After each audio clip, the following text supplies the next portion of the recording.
Hey, housewives. Hey, hey. Oh my gosh. This episode. There's so much in this episode. You're going to have to listen to it twice. And Yes, she is, oh my gosh, Dr. Zoe is just cool, calm. I cannot imagine her any other way. I know. And the way that she just beautifully lays out her story Mhm. is, oh my gosh. Yeah, I think this is one of those that I didn't see coming. Like you hear a story, just a prominent family and a successful student and athlete, and Achiever, it's the picture perfect, yeah, you know? high performer, Mhm. achiever. Like we go back, one of the common themes that we're finding with this "You Are Not Alone" series is the behavioral idea of what loving Christ is. Like Mhm. there's just this, there's the checklist. I'm Yeah. doing the things, and we are striving for a checklist when really what he wants is a relationship, and how God uses, I mean, it's not a quick story. Mm-mm. Years. This is, but man, you are going to love how Zoe, there's so many good nuggets in this one. Yeah. So she is now a psychotherapist. She works with women who are struggling with the relationships with themselves, codependency, and so many more, specifically focusing on complex shame.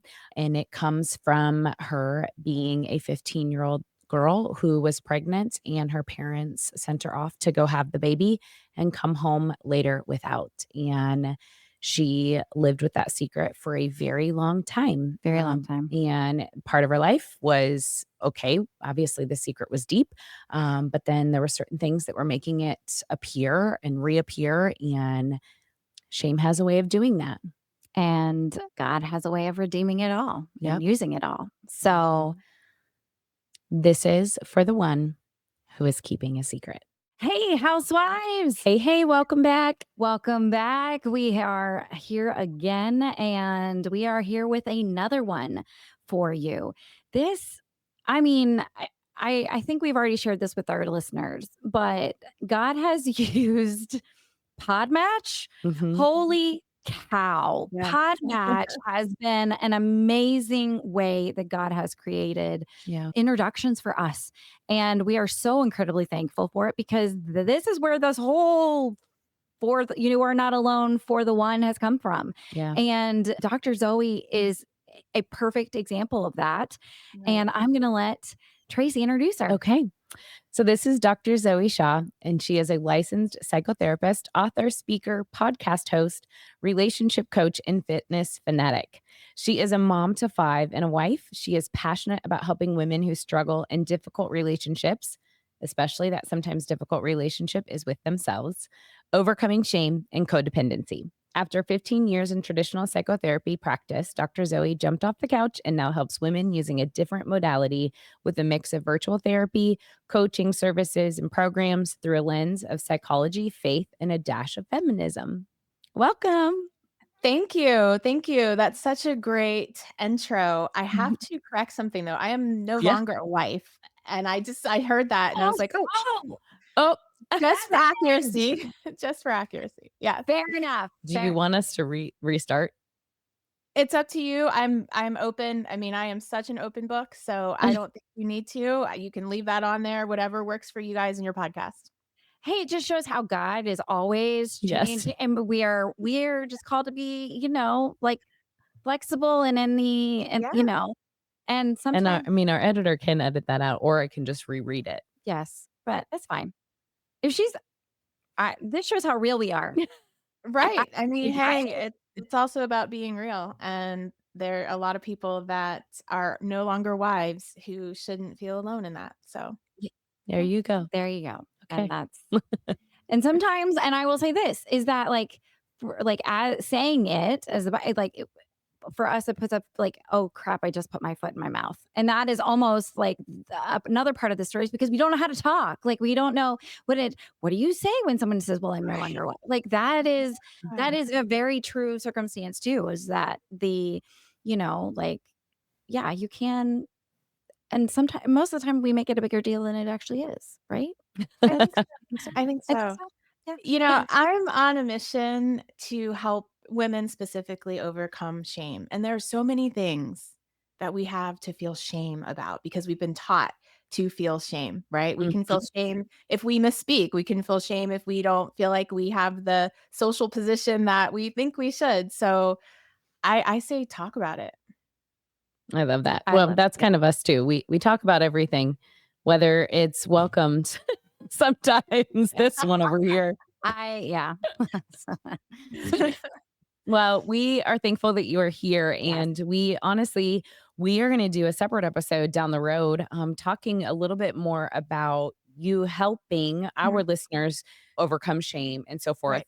However, we're going to talk specifically just about you Um, and your story and a piece of who you are, a piece of where God really led you to this journey that you're on and where you're at right now. So, start a little bit telling us about you. oh my goodness. I can tell you about me present, but we can start with the story however you guys wanna do it. Let's start from the beginning. How were you raised? What was your childhood Oh, yeah. like? What kind of environment did you grow up in? Yes, I will tell you the story. So, I grew up a little black girl in a mostly all white farming community in a place called Smithsburg, Maryland, which was right next to Hagerstown, Maryland. I didn't start out that way though, because I started out in Washington, DC until I was 9 years old. And so we or 8 years old. So we grew up in a very diverse community. And my parents, interestingly, were they grew up during the civil rights movement and they were kind of a part of that. And my grandparents were activists. And yet my parents really decided to raise us very differently. And I think they felt that they'd kind of overcome all of that. And so they were really wanted to raise us in a way that just didn't address race at all, as if it didn't exist. And then we ended up moving to this very small farming community in Maryland, which just really shaped me in terms of my own identity and my own shame. And I learned very quickly that the color of my skin was different, but different in a bad way. And I developed a lot of just identity issues growing up and even in the church, because at that time we went to an all white evangelical church with a pastor who didn't believe in the mixing of races. And so for me, I had all these kind of storms of questions as a child, like, what's my value, right? Do I matter? And or am I less than to God even, right? Mhm. Even though Yeah. there was a part of me that knew that that wasn't true. And my parents, they definitely raised us with a lot of esteem, self-esteem. It's just that there was no talk about race, which in retrospect was probably not the best idea. Mhm. Um, and so that's kind of how, my early foundation. And my father was a medical doctor, a prominent person in the community, and in in our faith community. And at 15 years old, I got pregnant. And in our family, that was just not gonna happen. That wasn't going to go down. And additionally, I had been taught that abortion was wrong. We had marched in abortion marches, and my parents donated to Jerry Falwell's Save a Baby Foundation. And we're very much, I was very much taught that abortion was wrong. And so here we are in this conundrum, and I say we because it was me, and then I put my parents in this position, and my parents decided to send me to um, a unwed mother's home with the not so spoken, but very clear understanding that I would come back without a baby because I was a bad example to my sister and they couldn't have me living in the home in this way. And, also my parents were very big on um what we looked like, to the outside world. And Mhm. so Yeah. I was sent away and I went to the godparent home and I lived there for the duration of my pregnancy, which was a very I mean, I definitely had the scarlet letter Oh, written on my forehead in many ways than one, even in how we were presented as this, group of pregnant women at this home. And I had to make the really hard decision to place my daughter for adoption. I knew that I could not go back home with the baby. And so that's exactly what I did, and I had my baby, and my mom came and bought me a new car for my 16th birthday, and we drove home in my new car, which was just a crazy, crazy experience, and I went home to pretend like nothing had happened. which I did, and I did very well, and I excelled both academically and athletically, living with this shame story, and I learned really how to just bury myself and my grief, and I went on to get a scholarship at UCLA and ran track, and I married an actor and lived the Hollywood kind of celebrity life and had my children. And then I had 2 boys, and then I had a daughter. Her name is Sullivan, and she was born with a very severe genetic disorder. And I was so excited to finally get a girl after placing my other daughter for adoption. And when we discovered her disorder, I really and truly believe that God was punishing me for Mm. placing my first daughter for adoption. And that's when I really went into this very deep shame spiral. I felt that he was punishing me. I felt that then my daughter was being punished for my mistake that I had made. And I that was kind of the place where all of the dam of shame and all these things that I had held so tightly and accomplished all of, the things that I accomplished by that time. I had gotten my master's degree, my doctorate, and I was practicing as a therapist, but it just kind of all hit, right? That was my rock bottom in terms of dealing with my own processes, my own psychological processes. And that's when I really started a process of, number 1, trying to get used to this new life of being a mom of a special needs child and wrestling with all of my guilt and all of my shame at the same time. And it was many, many years of kind of wrestling with that and going to therapy, and years later, I'm getting a little mixed up on how many years, but I was teaching my children, I homeschooled them, and it was just like another day, like any other day, and the phone rang, and it was my daughter who I had given up for adoption 18 Mhm. years before, and she had found me on Facebook of, all the places, and we reconnected. And in many ways, that was a really healing experience for me. It was a full circle. I didn't think I'd ever meet her. And yet, I was connecting with this now woman. Of course, in my mind, she had always been a baby, but I was connecting with this now woman who I kept a secret. And so I was also in a marriage where my husband really wanted me to continue to keep the secret. He kind of was Mm. complicit in my shame story. And so, a huge part of me learning to heal and untangle my shame was kind of showing up for myself, and unfortunately having to stand up to, all of the people in my life who really wanted me to keep this shame story. Ultimately, it took me years, but and unfortunately it was at my father's funeral where my daughter was going to be, where I finally disclosed to my children at that time, who were, I think they were 11, and I think 12, 10, 8, and my baby, I think she was 1, when I finally disclosed to them that they had a sister, and also disclosed to the rest of my family that I had a daughter and introduced her to my whole family.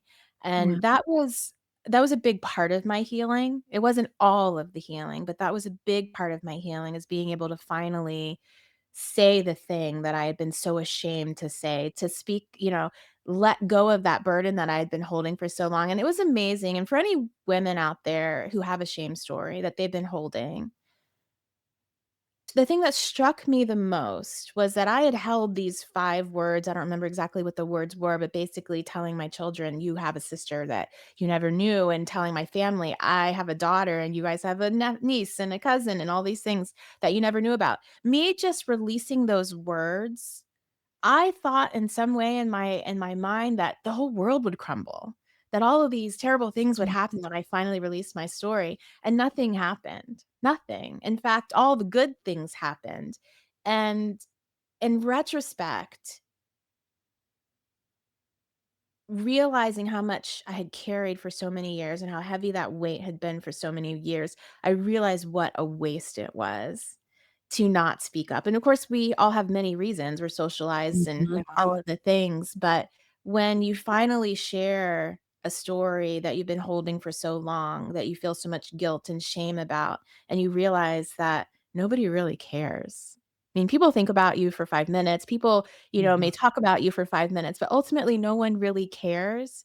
It's not worth holding that story. So, in a very small nutshell, that's my story.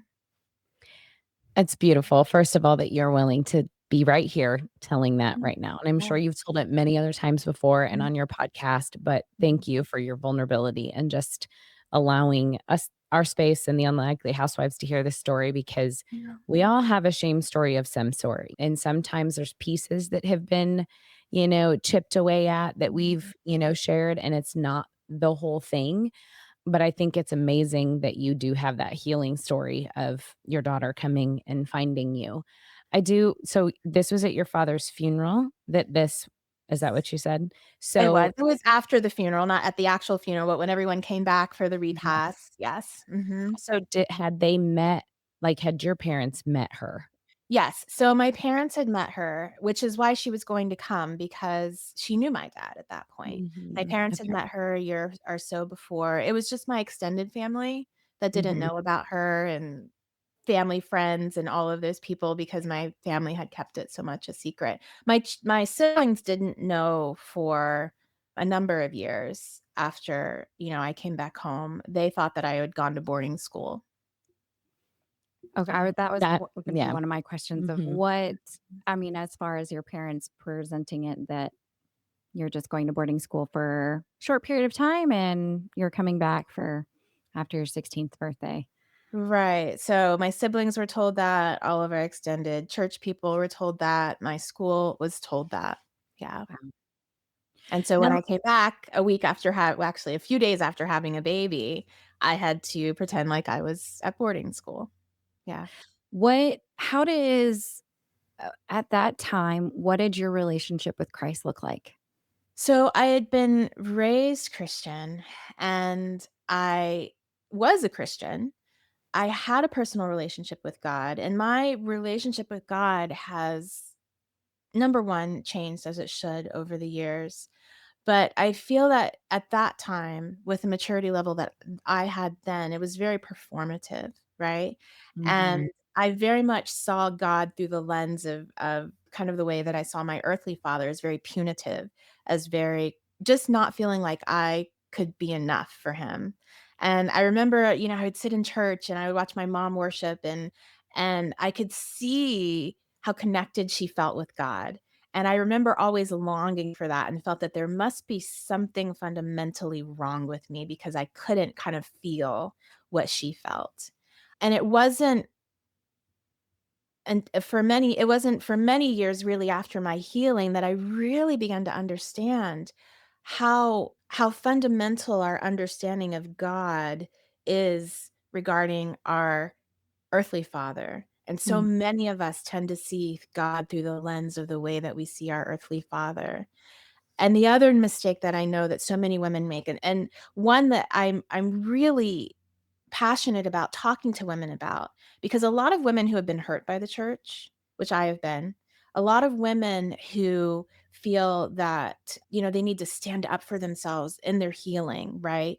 That they need to denounce some negative things, whether, it's patriarchy or whatever regarding the church. They feel like they have to leave the church in order to be able to stand in that truth. They feel like they almost really have to leave God in order to Mm. be able to stand in that truth. And thankfully, I never felt that. I never felt a need to leave God or the church. What I needed to do is I needed to change my understanding of God and my Mm. relationship with him. Because of course we know God is not the church.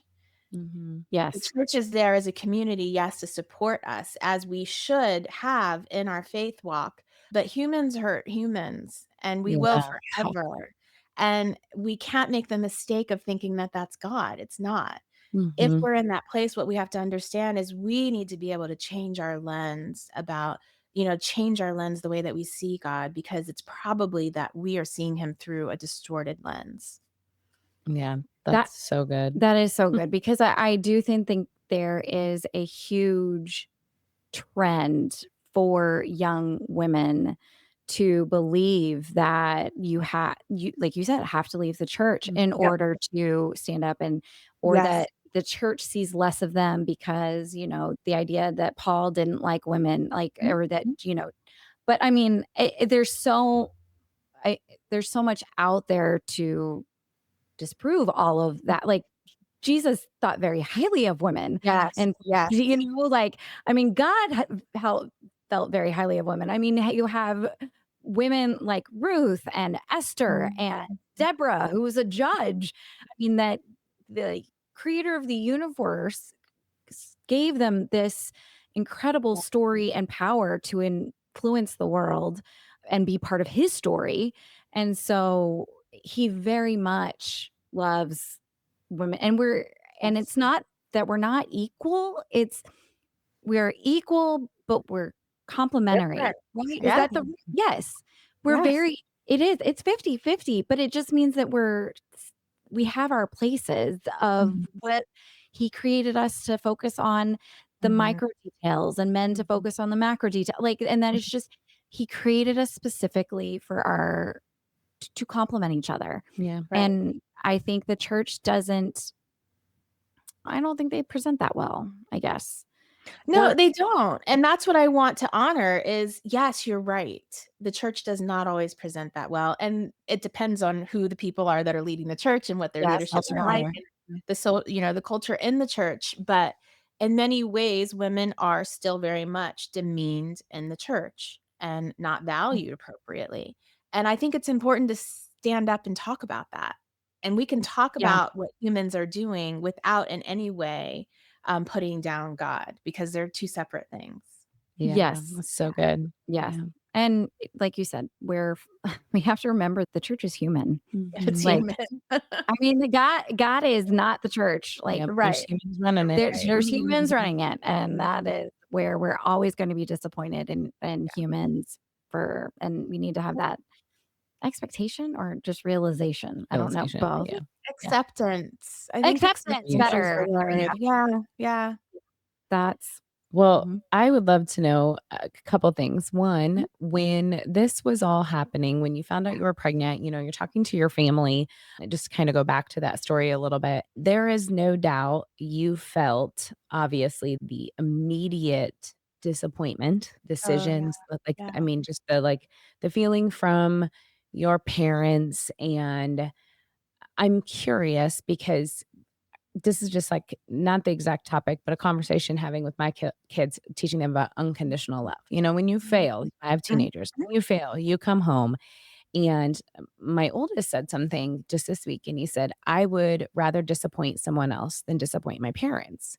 And I yeah. said, "Really? Like, explain that to me." And he goes, "Well, the disappointing you guys hurts worse than I disappointing someone else." And I Mhm, said, "But we're the space that you can mhm, disappoint us over and mhm. over. You can Yeah, fail in our home, you can fail outside of our home, but come back to us, and we will love you over and over and over. If you disappoint someone else, you don't get that same grace. yeah, They're not gonna say, 'Hey, come back over here, disappoint us again.'" yeah, Right? But yeah.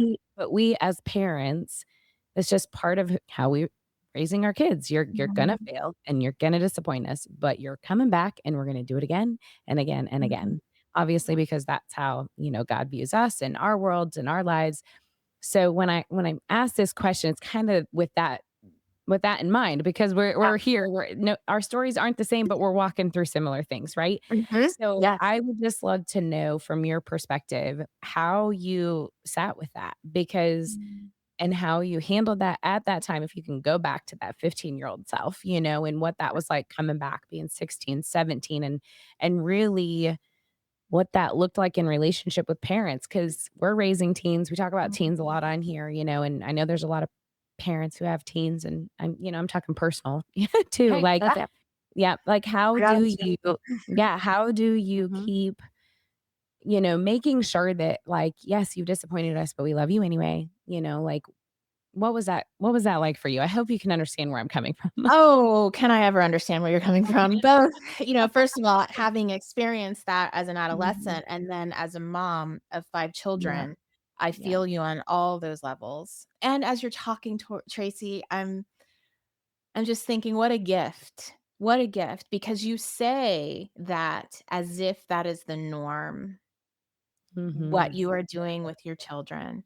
And unfortunately, it's not. It's Mm, not. Is that the role? Is that the model that God gives us? Yes, he does. He gives us grace and he loves us unconditionally. Is that the message that most children get from their parents? Unfortunately, probably not. But mhm. and the sad part is all most parents love their children unconditionally, right? Yeah. They do. But I don't know that we give that message to our children because we are tasked with this huge, role of raising these children to be these productive citizens, to impart our faith, to impart all our wisdom and our knowledge. And sometimes as parents, we're so focused on Mm, and we're so focused on the outcome that we forget to really just sit with our children in this space and let them know that they are accepted and they are loved and all their deficiencies and yep. all of who they are and that we are here for them. So, first, I want to say thank you for saying that Well, because thank that you is a for gift. saying that because that makes me feel better. Yeah. 'Cause Yeah. parenting is hard right now. Oh, goodness. It's hard in so many stages. Mhm. So my experience as a 15-year-old girl growing up in a very achievement-oriented family, and, in a Black family, in a white environment, there's definitely that message that we have to appear this way, and we have to be better and work harder and do all of these things in order to achieve the things that we want to achieve. And so coming from that history, right, Mm, of very high achievers and all of my family, there wasn't a lot of room for mistakes. So there just wasn't. Did my parents love me unconditionally? Absolutely. There's this concept though of there's love unconditionally and then there's acceptance unconditionally. I was mhm. just talking on a podcast yesterday to a woman who wrote a book called I Like You So Much. It was a children's book, and she talked about the fact that, as parents, we tell our children, "We love you." How often do we really tell them, "I like you?" Right? And so Mhm. children know that we're loved. I knew that I was loved, but it means even more to hear from someone that you love that they like you almost than it is that they love you, because love is almost a given, right? And Yeah. we do so many things in the name of love that are just not even healthy and downright toxic. But for someone to like you. So I say that because I knew that I was loved unconditionally. But I don't know that I felt accepted unconditionally. Like, there's certain just like when I got pregnant, my parents were like, "Absolutely not. You gotta go." Right? Mhm. And so there was not space in that relationship for me to be able to feel like I could share my deficits. I could share this horrible, terrible thing and, their eyes that I had done. And so I hid. So that's a Mm, part of the story I didn't tell you. When I found that I was pregnant, I could not bring myself, and I tried so many times, I literally could not bring myself to tell my mom. I couldn't get those words past my lips because was devastated. I was a pleaser, first of all. mhm. I was that Yeah. perfect like, I'm a middle child. I have an older sibling, older son, brother, a younger daughter, sorry, sister, and I'm thinking about my kids. Um and I was the good one. I didn't give my parents any trouble. I was the pleaser. I, was the person that always did what they wanted, and I prided myself in that. So for me to fail in this massive way, and I was also an overachiever, even as a 15-year-old, it was devastating. It was devastating. It was humiliating. It was terrifying. And I could not get those words past my lips. And so I didn't tell her. I hid it. I hid my pregnancy for as long as I could hide it. I was an athlete. I went through volleyball season pregnant. I remember once when I literally dove to hit the ball to hit the ball and landed on my stomach and I felt my baby in my stomach, like the my I literally felt her. And that's when I was like, "Oh, I went a little too far there." I started track season pregnant, and I started just kind of wearing the baggy things and hiding myself, and my mother figured it out. My mother figured it out because, I was changing the way I was eating, I was Yeah. hiding, my body, and so she came to me and she asked me, "Are you pregnant?" And even then, this is the crazy thing, even then I could not admit it to her. I told her, "I don't know," which was an admission already because by saying "I don't know," it admitted that I was having Mhm. premarital sex, that it was a Right. possibility, but I still could not tell her. And I allowed my poor mom to take me to a pregnancy center, get a pregnancy test, and the woman told my mother that I was pregnant. That is how much I was afraid of the disappointment of my parents. I mean, I don't think you're I mean, again, you're not alone in that story. I No. mean, I think there's so many people that it's like can't come to admission and truth. It's Yeah. Yeah. just Just saying the words is the Mhm. hardest Mhm. part, and Mhm. I think one of the things that I like when you're talking about, like, we have this idea of what love is, but, like, do we like our children? Our do we like our children? And I think part of it is we true love, which is Mhm. God is Mhm. love. Right. We cannot fathom that. Like you Mm. said, we have no our brains cannot handle what actual love is. And Right. I Yeah. mean, look, we can't it doesn't make sense. It doesn't make sense to go send your one and only son to the cross Mhm. Mhm. for all of these people who have cursed you and spit on you and have Mhm. done all these things, and that, to still say, for God, Father, forgive them, for they know not what they do. Like, Mhm. we don't understand love. We don't know what that actually means. Right. And so there's no definition other than God is love that we can, because we don't understand the definition, we don't know how to show love, We don't know right? how to walk it out in the Right, healthiest way. Yes. right. And if In you our don't relationships. e Yeah. exactly, and if you don't know Christ, I wanna say that you don't know what love is even more than somebody who is walking with Christ is. Because Correct. as Mhm. Christ followers, we realize that we are broken. We need a Mhm. savior, and that is why he came and saved us, and that is why he sacrificed his son. And we understand like these much, Yeah. itty bitty much of what love is to get us Yes. to know that we realize that we need a savior, Mhm. and accept Christ as our savior. But then, like, if for a non-Christ follower, I can't imagine the idea that they how do you know what love is if you don't How do know you what Christ define it? did? Yeah. Yeah, how do you define it? And I think that's maybe yeah, that sorry, that one just struck me as the Mhm. definition of love and what it is, and how we and like you said, not everyone is gifted um a parent like Tracy. Yeah. And I say that lovingly, but that can have the conversation like like, why wouldn't you come to like, why you Mhm. Mhm. would go to somebody else to just tell them, but you wouldn't come to me. And it's, it's the example of like, hey, if you're drunk at 2 a.m., Yep. call me. I Call don't me. care. Yep. Yep. Mhm. We will not discuss it. I want you to come with me with anything. And I think my girls are, I hope they're not out drunk at 2 a.m., but Not at their age. hey, it's early. It's 2025, Tracy. All right, Okay. give them a chance. 12 and 10.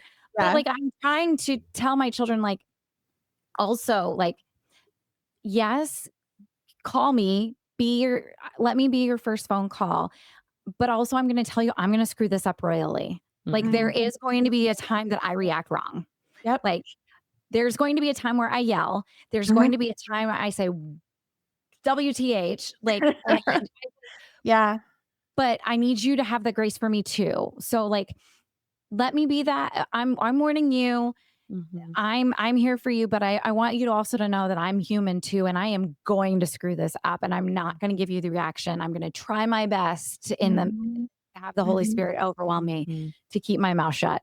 But there's some times where my mouth is quicker than the Holy Spirit's hand over my mouth. And so there are things that slip out. So that's Well, the I also wanna go back to this because as you're saying this and we're talking and we've had this conversation all summer, and I think it's gonna continue into the fall because we keep having these conversations. One of the things that you're saying, obviously, you came to your parents, you told them, they obviously came up with a plan that Right. continued on, you went and had the baby, came back. One of the things that granted you're 15, your parents were guiding you, so you weren't technically an adult and have that free will, to make Right. the choice. But whether you do or not, God still redeems all things. And Yeah. it's just it's a different story. It's a different timing. It's a different ending. However, like when you're in it, did you feel that this was the best option and Jesus is gonna love me anyway?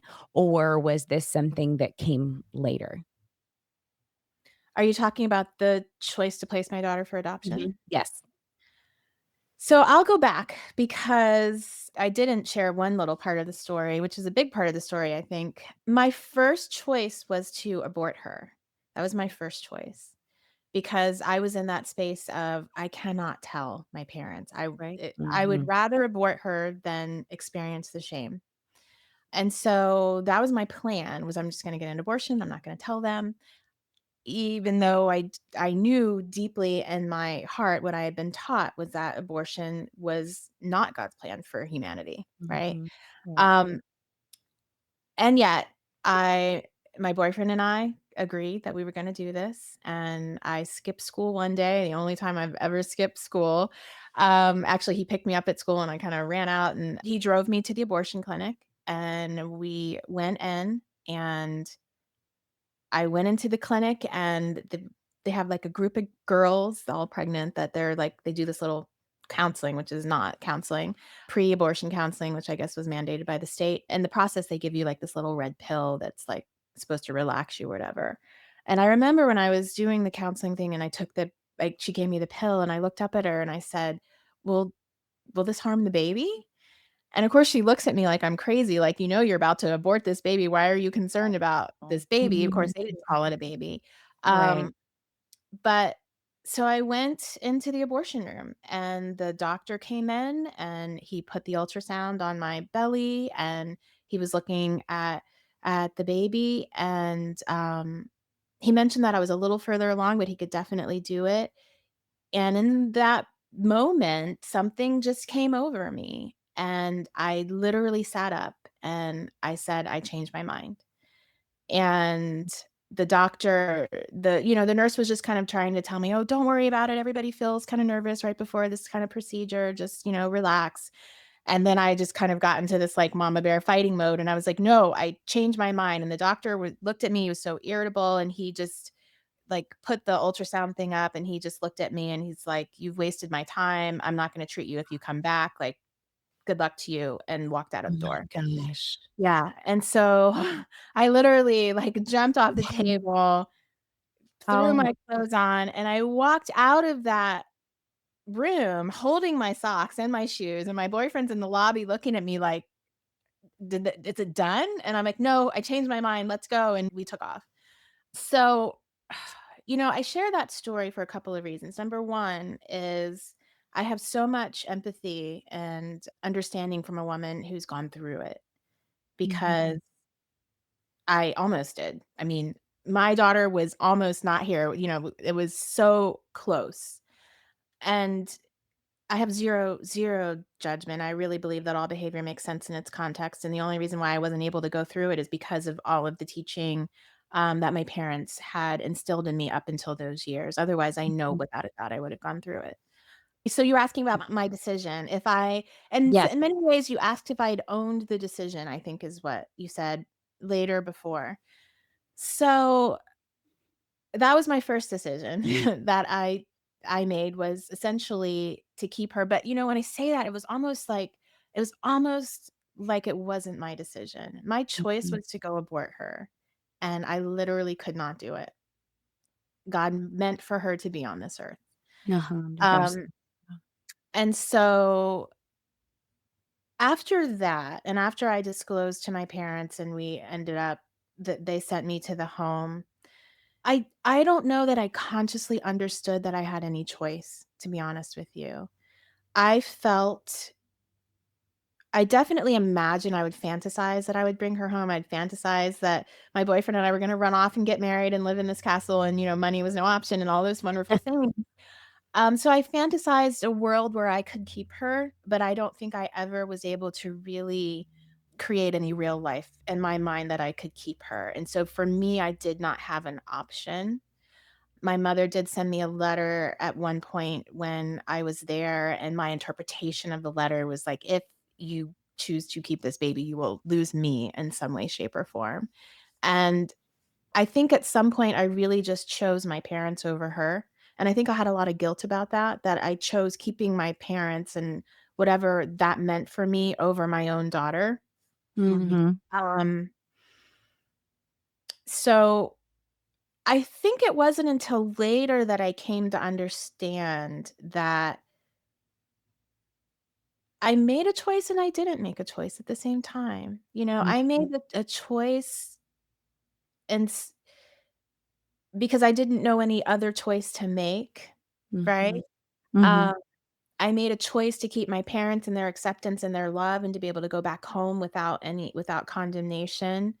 Um, that was the choice that I made because I didn't feel like that there was any other. So it's kind of like it's a little murky. Mhm. And what I do know is that whether I made the choice or I didn't make the choice, whether the choice was forced on me, there's a couple of things I know. Number one, it was in God's plan. Yeah. Um, Amen.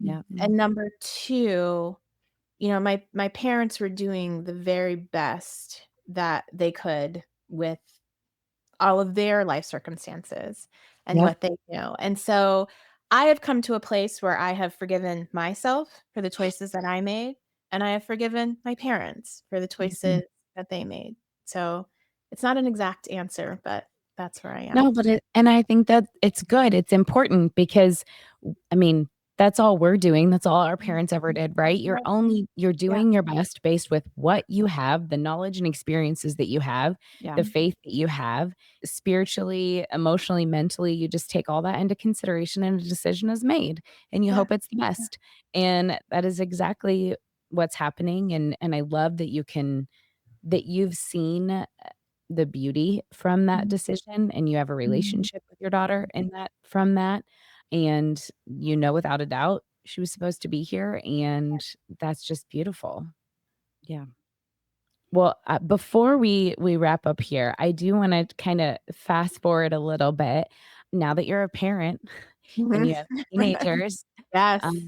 what does this conversation look like with you and your kids talking about premarital sex or, Mhm. because this is a hard conversation for parents in the Christian world.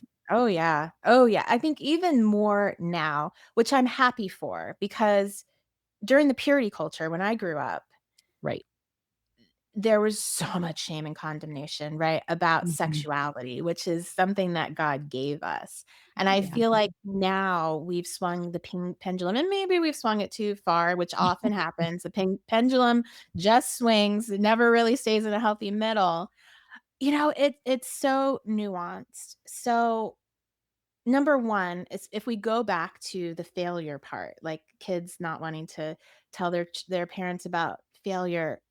Part of what I do and what I've done with my children, probably more less with my older son because I was not as great a parent as I am now with my younger ones, is saying you need to expect failure. Like it's not if, it's Mhm. when, right? Yep.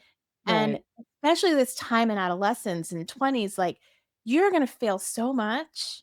And Mhm. just know that. Like that's part of this experience in your life. And Mhm. for me, even when I told my son when he went to college, I said, you just like you live your life without that fear of failure, knowing that I have like you have a net right now. And Mhm. not that's not given to everybody. You have a net so that if you can fail, you can always come back here. Mhm. Always. Um, Now when it comes to premarital sex, what I have told my children is that I don't believe that that's God's plan for us as humans, that God's perfect Mhm. plan for us is to be able to come together in a marriage where we are both experiencing each other for the first time and forever, right? That's God's Right. perfect plan. Right. Mhm. Now, then there's humanity, and God has Mhm. perfect plans for so many things that don't end up living out that way And because we of screw it up every single we time. screwed up. Oh, yeah. There was That's what only humans do. exactly. There was only 2 of us on the earth. Adam and Eve couldn't keep their crap They together. I still mean, screwed it up. literally. So, I mean, we are our biggest enemy. Right. So, They still screwed it up. And, I believe that God's perfect plan for marriage is that 2 people should be married forever, that we join together and stay that way. And yet I am divorced. And Mhm. yeah. that is because of the reality of our humanity. And so God gives us grace for the reality that we cannot, because of sin that exists in this world, live out his perfect plan. And so Mhm. that's kind of how I present it. Yeah. Well, that's good. It's the best that we can do. Yeah. We can give them all the information and have all the Mhm. conversations, and Mhm. in the end, And at the same they have their time own brains. exactly, exactly. And at the same time as I wanna say 2 things. One, as believers, we know that we need to be reminded that nothing I cannot screw up enough to thwart God's plan. Nope. So Mhm. No. he already knows everything that I'm going to screw up. He has already put it into consideration.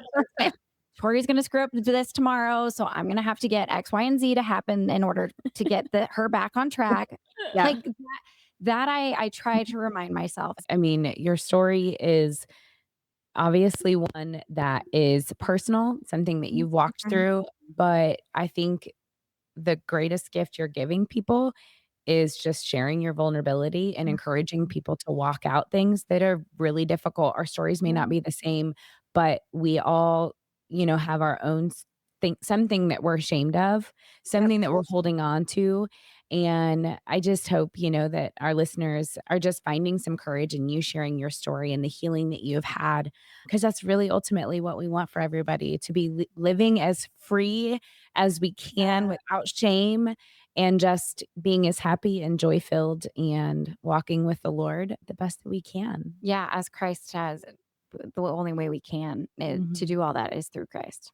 Yeah. Yep. So, um, where can our listeners find out more about your upcoming book? Where can they follow you on social media? What is your website? We want to make sure that listeners that really connected with you here are able to find you. Yeah. You can find me anywhere at the handle Dr. Zoe Shaw, ZoeShaw. That's my website, drzoeshaw.com, my Insta handles, my social handles. I have a podcast called Stronger in the Difficult Places, also the same name as my book. You can find that anywhere podcasts are be accessed. Yeah, right. We never say how wherever you All the find places. podcasts, all the Yeah. They're places. all the places All now. All the the places. places. Yeah, I mean, Yeah. who's listening to a podcast and not knowing where to find a podcast? No one. No one. There's Yeah. Nope. not one person. So they're just Mhm. so Find them yeah. everywhere. Yes. Well, thank you so much Yeah, for thank you. your story and allowing God to use you Mhm. in to make to help others feel not alone. Yeah. And he